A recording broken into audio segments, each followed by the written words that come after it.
Xiaoyang, how's everyone today? If you notice, I'm wearing the same clothes as yesterday, so it's because I'm homeless. Anyways, today we're going to learn about simplifying, simplifying rational expressions. Simplifying rational expressions. Basically, we're going to learn how to simplify fractions, which you learned already in like 4th, 5th, 6th, 7th, 8th grade. Maybe you learned some tricks of it, but let's go through the idea behind that. Alright? You see this problem right here, 36 over 48. Simplify it. Reduce it, basically. That's what they're asking by simplifying. Reduce it, make it simpler. So, how do we reduce this? Probably back in the old days, they told you, oh, think of a number that they both have in common and divide top and bottom by that number. Yes, that's true. And that's easy, but as you go into more complex numbers like polynomials, like x squared plus 5x minus 7 divided by another polynomial, it's harder to figure out what they both have in common. With numbers, it's easier. Does that kind of make sense? So I'm going to go back to basics. How are you actually supposed to do this, right? To simplify what they have in common. You could always simplify things that are the same. For example, 2 over 2 can simplify to be 1. So the idea is, there's a bunch of these numbers in here. We have to see what kind of numbers make up 36, called prime factorization. Break down 36, break down 48, and see what numbers they have in common to simplify. Does that kind of make sense? This way it might be longer, but then it's better when you get more complex problems. You can figure out what the basics is and do the same thing, right? So take a look. Let's break down 36. What numbers make up 36? What prime numbers make up 36? Break it down. I showed you a couple ways to do that. You could do prime factorization with factor tree, or you could do crazy cakes. I'm going to do crazy cakes. I don't know why. What number goes in here? 2 leaves at 18. And if you know how to do this, pause it and try it yourself. 2, 9, 3, 3, 3, 1. Perfect. So what makes up 36? 2 times 2 times 3 times 3. 2 times 2 times 3 times 3. Very good. Now let's break down 48. What goes into 48? 2 leaves 24. 2 again leaves 12. 2 again leaves 6. 3 leaves 2, and 2 leaves 1. That means 2 times 2 times 2 times 3 times 2 is 48. So 1, 2, 3, 4. 2 times 2 times 2 times 2 times 3. Very good. Let me erase this. So look at this problem. What can you simplify? What can you reduce? 2 divided by 2 is 1. 2 divided by 2 is 1. 3 divided by 3 is 1.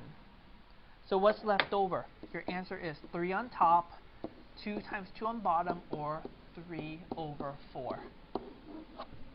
Simplified. That's the idea behind it. That's the concept behind what you're supposed to do today. If you understand this really well, everything I show you today will be easy. So make sure you understand. How do I simplify? Break it down to the factorization and simplify. Let's do an easy one first. Now we have variables. Let's do a couple variables here. First things first, I always like to fix the negative. This is always a problem for me right here. Negatives. Throws me off. So fix it. So what does a negative do? That makes that one go to the bottom. So I'm going to rewrite this as 12 y squared 15x squared y to the 6th and x to the 3rd. This x to the 3rd came from the top and moved to the bottom. This came from the top going to the bottom. Yes? Because of the negative makes it positive. Now simplify. This becomes 12 y squared 15 x squared, and x to the 3rd means x to the 5th, y to the 6th. Perfect. Now we can start reducing. What do they have in common? Right? Start with 12. Break down 12. 2 goes in there, leaves 6, 2, 3, 3, 1. 2 times 2 times 3 is 12. 2 times 2 times 3 is 12. At the bottom, break down 15. 3, 5, 5, and 1. 15 is 5 times, wrong color, 5 times 3. Now y's. How many y's you have there? You have 2 y's, right? How many x's? You have 5 x's. 1, 2, 3, 4, 5. And how many y's at the bottom? You have 6. 1, 2, 3, 4, 5, 6. Simplify. 3's, y's, and y's. So what's left over? Look at the top. I have a 4. At the bottom, I have a 3. I have 1, 2, 3, 4, 5 x's. I have 1, 2, 3, 4 y's. And therefore, there's my answer. 4 over 3, x to the 5th, y to the 4th. Very good. This is a long way going through this. And later on, you could actually think about it a little bit. How many y's do I have on top? 2. How many y's do I have on bottom? 6. So simplify, simplify, leaving only 4 left on bottom. Does that kind of make sense?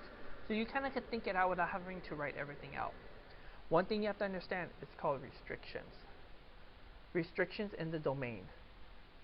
There are some numbers you can't put in. So when you have a problem like this, before you cancel, before you simplify, you ask yourself, what can't be x and y be? Because x and y could be any number except, remember, there could be never a 0 at the bottom. So what would make this a 0 bottom? It'll be 0 at the bottom, x is 0, because 0 times anything makes it all 0, and y cannot also be 0. These are called the restrictions. If x is 0, it'll screw up the whole problem. If y is 0, it'll screw up the whole problem. In your homework, they're going to ask for that. What are the restrictions? How do you feel so far? Making sense? Good. Any questions? No? Alright. Good, good. Alright, moving on. Let's do a little harder problem. Let's do this. So simplify. Once again, I'm like, can I cancel x squared with x squared? No. If you say yes, you should like hit yourself because no good. Yeah? You cannot do that. Why? Because these are separate terms. These are connected by adding and subtracting.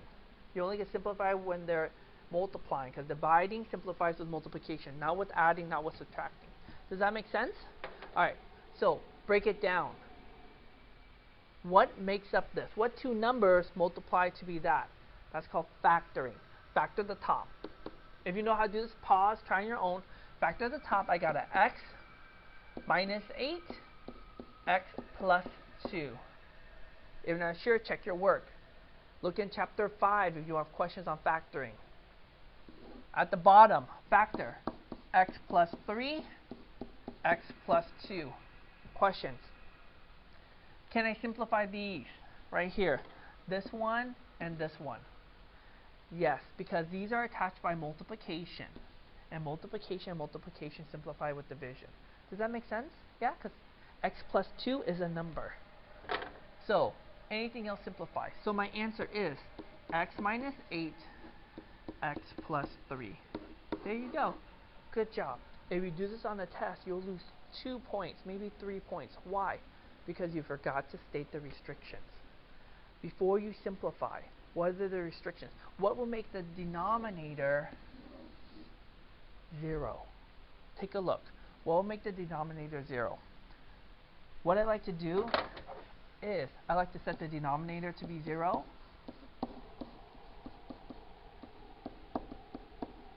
And then try to solve for this, right? Well, it can't be 0, so therefore x plus 3 cannot be 0.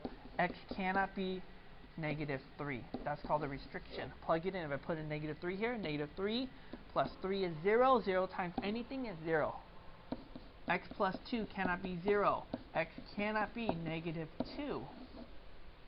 Because I plug in negative 2 in here, negative 2 plus 2 is 0. 0 times anything is 0. These are called the restrictions.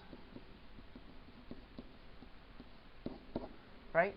So, if you want full credit on a test or your homework, remember, you have your answer and you have your restriction. Sound good? 2 more to go. Now, what do you do when you have 2 fractions multiplied together? Same thing.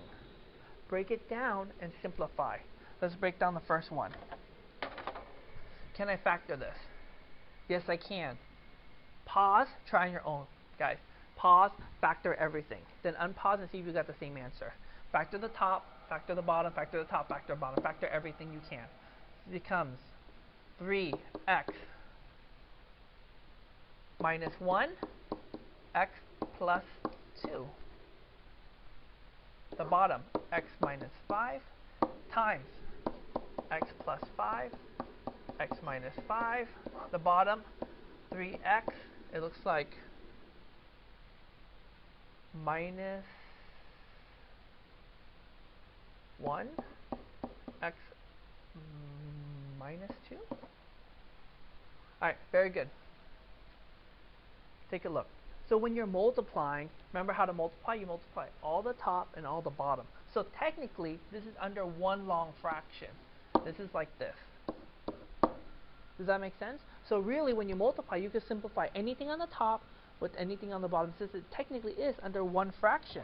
Go through it, goes, what can I simplify? I can simplify 3x minus 1. I can simplify x minus 5. Anything else? How about this and this? No, they're different. X plus 2 is different from x minus 2, right? So therefore, your answer is x plus 2 on top. The bottom is x minus 2. Perfect. Full credit? No. Now you have restrictions. Pause, see if you can figure out the restrictions by yourself. When you unpause, see if you got the same answer. I got x cannot be 5.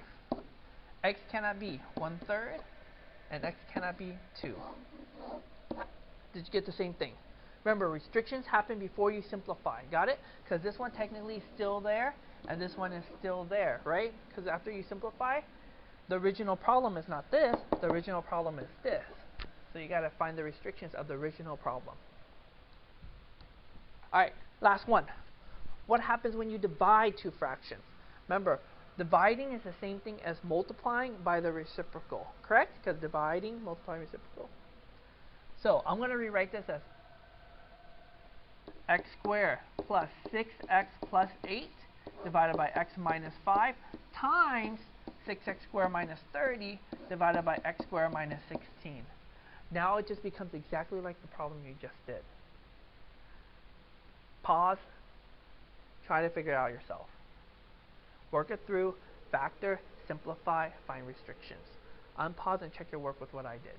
Take a look. I factor the top, x plus 2, x plus 4. I factor the bottom, x minus 5, times, I factor this. Take out what they have in common. I think I wrote it wrong. I think it should be 6x. Fix that, guys. Fix that.